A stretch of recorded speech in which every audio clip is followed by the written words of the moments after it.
Hey, it's me, Bruce, and I was going to do a Q&A session in this video, and I still am, but I'm just going to do it from one person, just one. This is a certifiable hater, and somebody definitely hates Windows. This is in response to the video I did called 5 Reasons Not to Switch to Mac, and I did that January of this year. It's rather lengthy, but I thought you, my audience, might enjoy this, so I thought I'd share it with you. So let's begin. The author is DJ Blind, and DJ wrote this 4 days ago, again in reference to 5 reasons not to switch from PC to Mac. And basically my reasons was I felt OS X was getting a little left behind. Again, this was back in January of this year.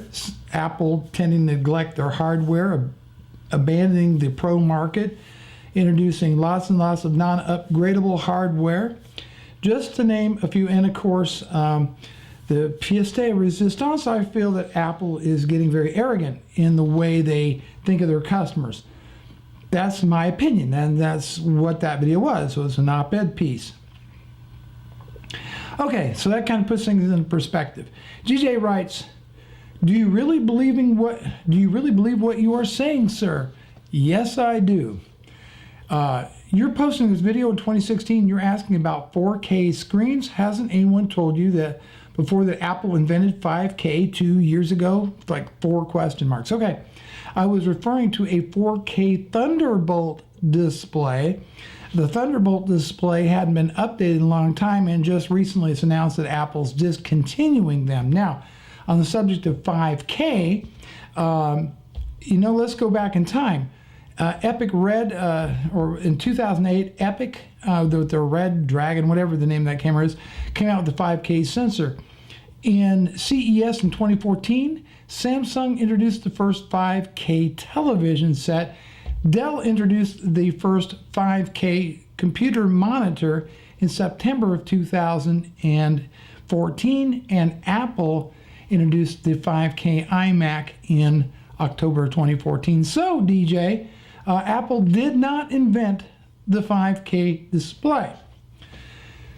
Moving along, you're talking about non-upgradable mobile devices with desktop machines.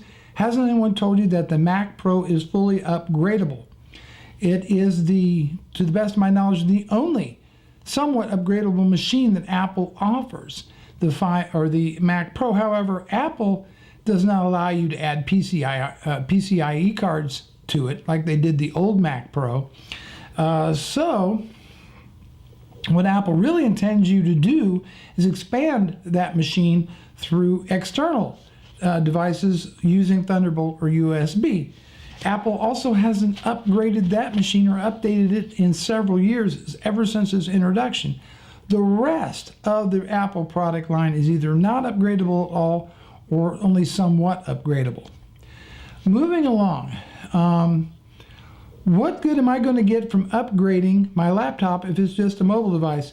Something to take with me from somewhere just to be connected to the world and believe it, or not, since the time the iPad and iPhone have become strong enough being connected to the world. Nobody is interested in buying a heavyweight MacBooks, and that's why it's not the biggest selling product rather than Mac Pro and iMac, and that's also why they came out with a new MacBook 12-inch. Do your research, DJ, and you'll find that Apple's laptops outsell their desktop units by quite a considerable margin. Why would people want to upgrade their laptops? Because you can dock them and use them as a desktop machine, undock and take it with you, just like I want to do and have done. That's why people would want to do that sort of thing. Moving along here, he says, you're in 2016, you're talking about Cortana and facial recognition as an invention, 3 question marks. If you watch the video, I never said it was an invention. I simply said that Microsoft had added this technology to Windows 10. Big difference there, DJ. Show me in the video where I said that they invented those things. Seriously, I'm going to put my money in something called facial recognition. Is that a convincing selling point? Hasn't anyone told you that Apple invented Siri in 2010 and released it in 20? I'm sorry. Hasn't anyone told you Apple invented Siri in 2008 and released it in 2010? That would be news to me, since Apple purchased Siri from a company I believe called SRI in 2010 and introduced it on the iPhone 4S, I think it was, in 2011. So no, Apple did not invent Siri. They bought Siri. Okay, just forget about all this and let's talk technically for a moment. Do you know how it works with dynamic link library, DLL, and compressed archive-based CAV files? These files are links between an application and core system. Do you know what that means? It means that I can crash my system easily just by installing unstable or incompatible applications. And because of this in particular, the Windows operating system can get viruses super easily because simply I gave you the access to reconfigure the system.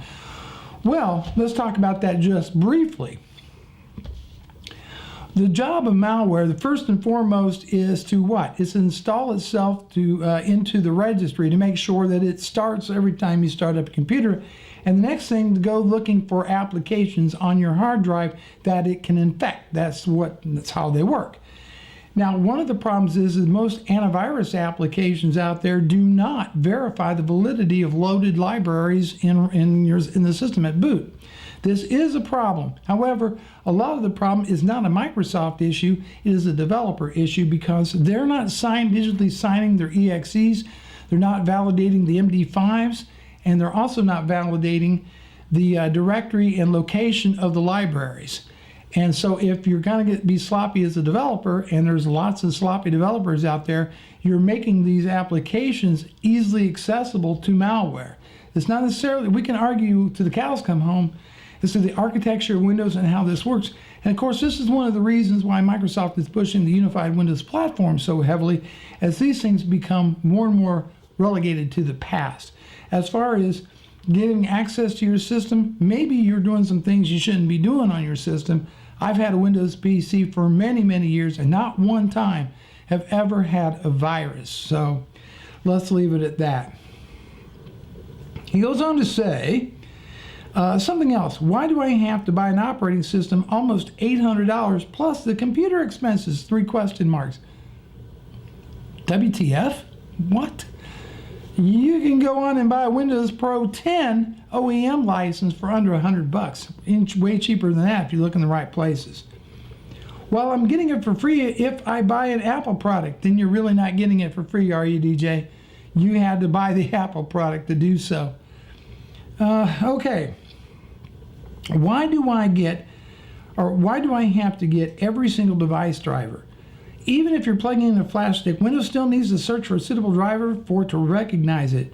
Jesus Christ, you're talking about facial recognition while I can't recognize a simple stick without a driver? Do you really believe what you're saying? 3 question marks. Okay, let's be very pragmatic here. Although I'm not technically a software engineer, I do know that any device that you attach to your computer is going to require a driver of some kind. That little piece of software that tells the hardware how to operate. Now, in the case of OS 10 on Windows, Apple writes a lot of its own drivers, but for a very limited ecosystem, and I have bought Mac or hardware formats that required me to install a driver to use it. Now, as far as Windows, because it is so popular and there are so hundreds of millions of computers and so many different devices and peripherals that Microsoft cannot include all those drivers with the operating system. No big deal.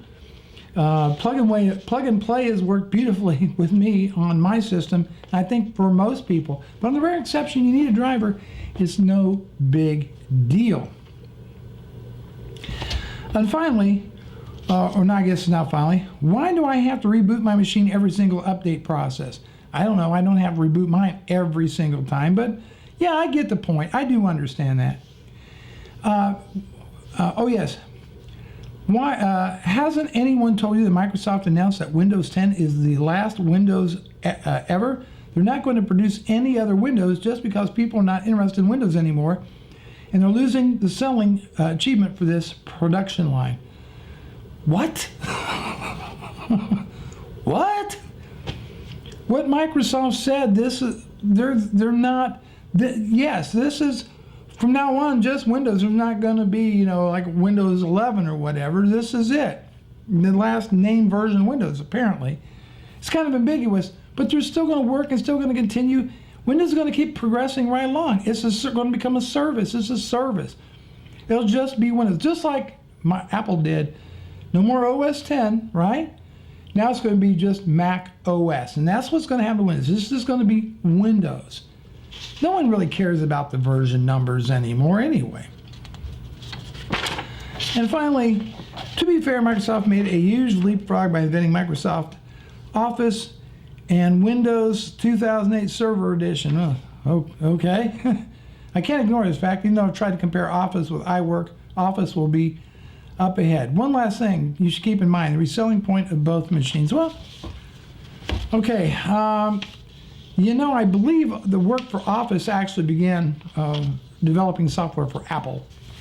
Regardless, Microsoft Office is very good, but whatever. As far as resale value goes, it really depends what you paid for the machine, what you sold it for at the time of resale, and could you have bought a comparable spec-wise Windows machine that did everything that Mac did for around the same price. You could actually say, look, I bought a $2,500 MacBook Pro and sold it 3 years later for $1,500. Thus, my net cost was $1,000. What kind of Windows PC could I get it for $1,000? It's all relative. See, you had to spend the $2,500. You still took a loss on the machine, depending on the amount of the loss. And it can be all over the map. You hear lots of anecdotal stories, but the reality is, how much did the Windows person spend and accomplish the same thing with their less expensive machine than the Apple guy did with his more expensive machine? Ultimately, it could probably be an argument made on both sides that it could be a washout. Clear example of somebody who apparently doesn't like me, doesn't like the channel. Here's my point. If you're going to comment on a video and start telling somebody how wrong they are about everything, you better check your own facts, right? Double check yourself before you sit there and, it wasn't much. Just go to Wikipedia, use Google, and you can find the answers. Don't assume Apple invented really much of anything. They are more of a recipe company. Oh, they take the chocolate and they take some strawberry and they mix it together and go, oh, look at this wonderful flavor that we came out with. They didn't invent either. I'm not dogging on Apple. I happen to be a Mac owner. But come on, this is silly. Why write this stuff? Check yourself. I don't mind people tear my videos apart. That's fine. I love constructive criticism. I want to make these videos better. On the other token, this is just pure nonsense. This is just somebody being a hater to hate, but it was just too good to pass up and not share with you, my audience. Talk to you later.